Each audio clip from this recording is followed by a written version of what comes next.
Hello and welcome to Caravan Salon in Dusseldorf. I'm going to show you this vehicle here, which is the Kepler One from Westfalia.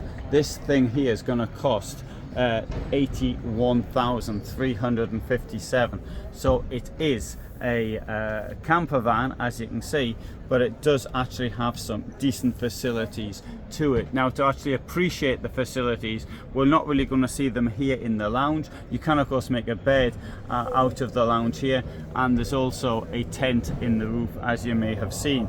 Storage down here, which I can quickly demonstrate, but let's go to the back because that's where all the action is.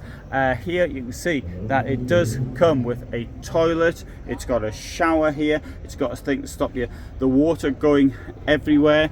We've got here more storage, and got the place to keep the stalk for the table leg, that's the right word. And kitchen here comes with 2 burners and a sink.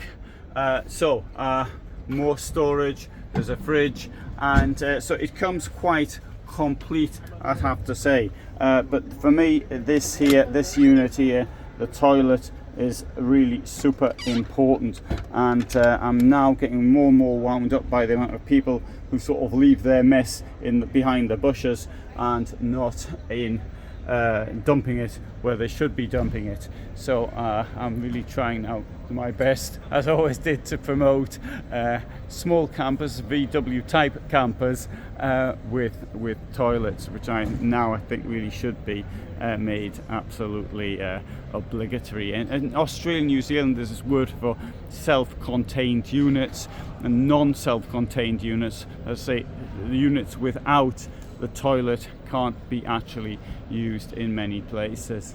So there you go. I've given you a quick look at this nice retro look to it. Thanks for watching. Hope you found that interesting. Very quick video.